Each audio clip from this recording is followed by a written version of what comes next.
Welcome back. It is another beautiful week in the shop. We got a few more things on the list we need to tackle to get the 1UZ swap, 3-link Toyota pickup running, driving, and on the road. In the last episode, we actually hit a pretty awesome milestone. I got in this truck and I drove it out of the shop for the first time in over a year. When that video went up was exactly a year from the very first rebuild episode on this Toyota. This feels like a really long, really slow, really dragged out project, but as you guys know, this year has been pretty hectic for us with the newborn and stuff, and I am so excited that we're finally making progress on this thing again. So, what are we doing today? I'm sure some of you guys noticed, ever since I built the 3-link, there's never been any sort of panhard bar in this thing. Right now, the axle is kept centered to the frame with these two ratchet straps just so it can move and not flop over on itself. We did, in another episode, build the axle side of the panhard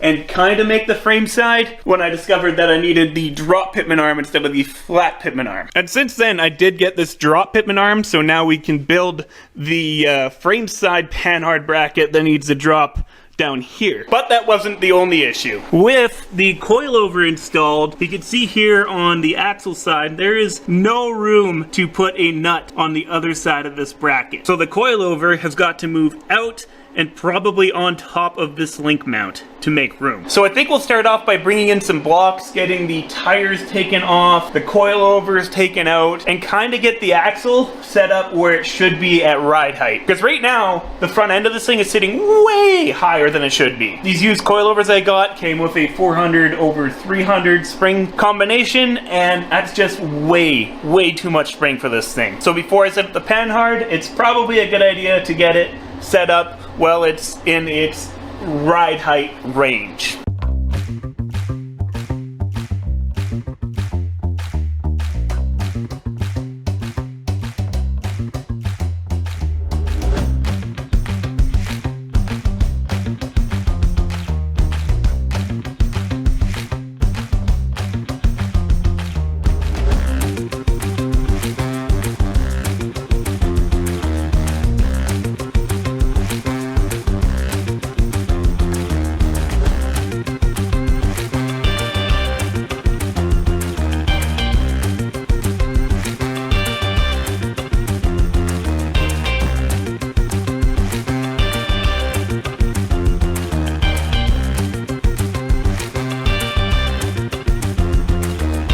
I got those coilover tabs cut off and ground down. I didn't get this side cut off yet because I had a thought that I kind of want to get the panhard done and dealt with before I continue going on the coilover tabs. Because the position of the panhard can really only go in one spot, and the position of the coilovers is going to depend on where the panhard ends up. Back to some handy dandy cardboard aided design, and then transfer that into real CAD.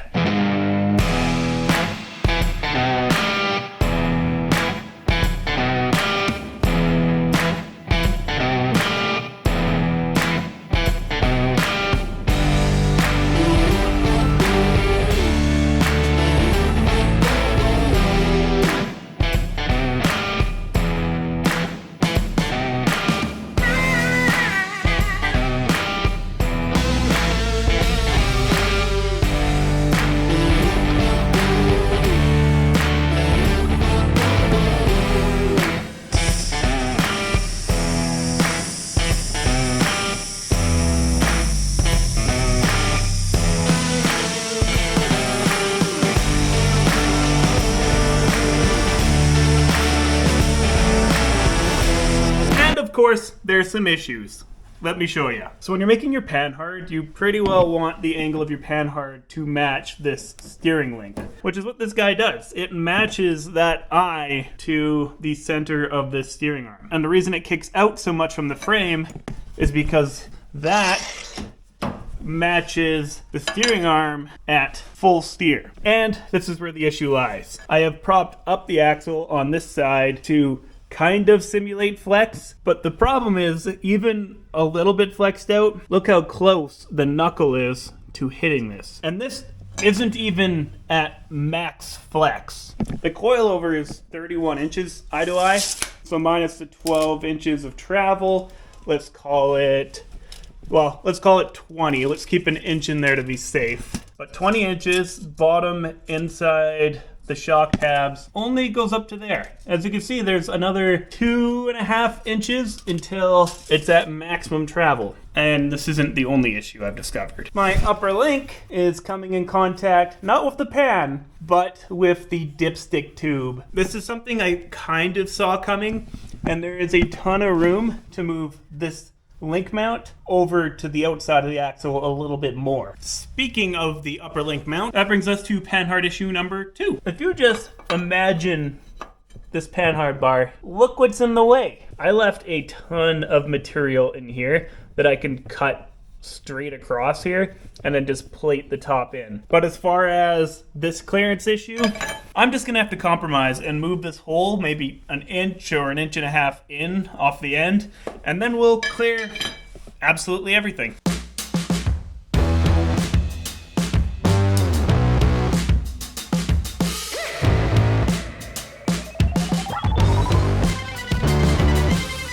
Here we have the final product for the panhard bar. And that means we get to play with a new toy. This is the MiG 200 from Arc Captain. I don't know about you guys, but in all of my feeds lately, for some reason, this exact welder has been advertised to me a ton. And when they reached out to me and offered to send me one of these machines, I jumped on it. For the price these things are listed for on Amazon at $679, it seems like you get a killer deal. Plus on Amazon, there's a $120 coupon at time of filming that you can add on top of that as well. I've got it set up for MIG welding, but you can also do stick or TIG with this machine. So why don't we see how this thing welds on that panhard bracket?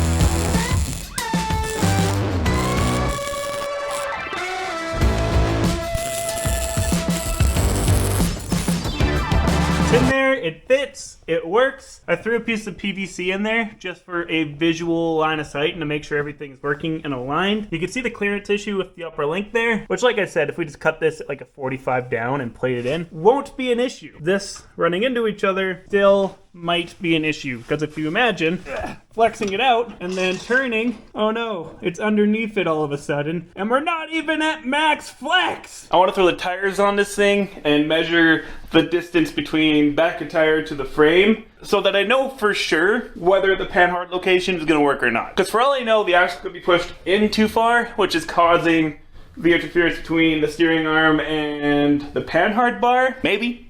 I don't know.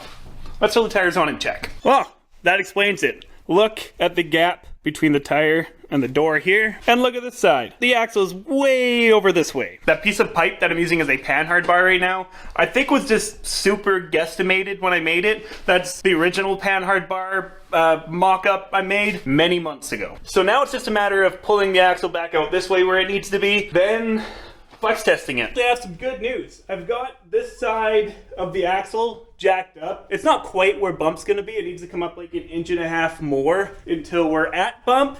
But I am completely turned all the way to steering stop, and there is no interference. But now that the panhard length is where it needs to be, check out what else I discovered. The upper link is no longer in the way of the oil pan. And I got what? An inch and a half more up travel in this until it's into the motor mounts anyways. So I think as far as the panhard bar goes, we're like dial. Let's make it for real and not out of PVC. This here is the panhard material. It is inch and a half by 250 wall. On the frame side, it's getting this steel tube with bushing, and on the axle side, it's getting a Fandangly Heim joint. To get a better fitment on this before welding, I'm gonna take the grinder and just take a little bit out of the inside of it so it sits pretty flush.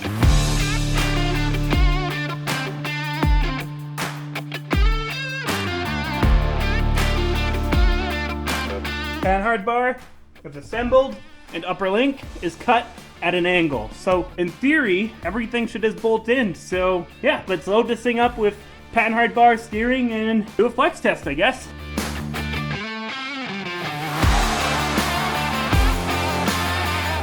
There we go. There's a panhard bar. There's room for that upper link. Everything looks good. The only problem is I have to trim a bit more out of this upper link tower. After flex testing this thing in every which way, we know that the panhard bar is gonna work in its current location. But the next question is, will the axle side tower clear the coilovers if we bump them back? I cut out 2 new tabs on the arc droid, so let's weld these guys in as far back as possible and do some more testing.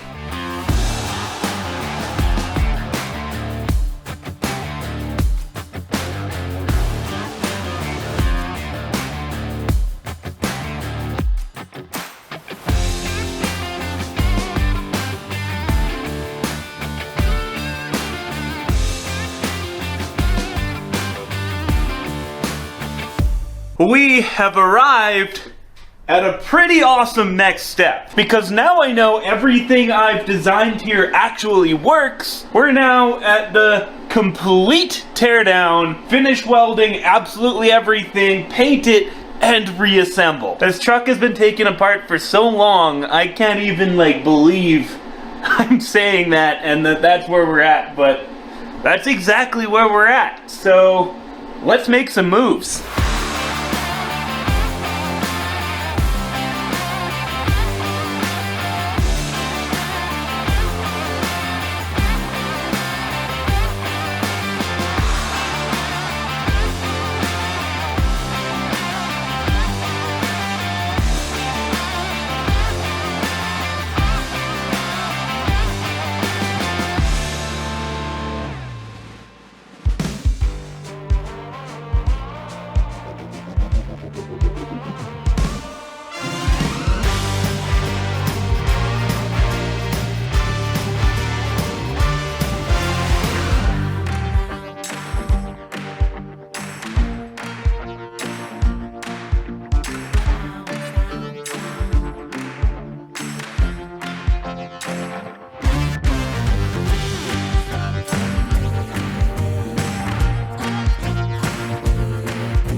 Well, we got the 3-link all painted and rehung into place, and it's safe to say that Phoenix here approves. Anyways, guys, that's about all we got time for this week. If you can do me a huge favor, hit that thumbs up button, and hey, consider subscribing. We upload weekly Toyota, building, wheeling, and off-roading content. Anyways, we'll catch you next week. Peace.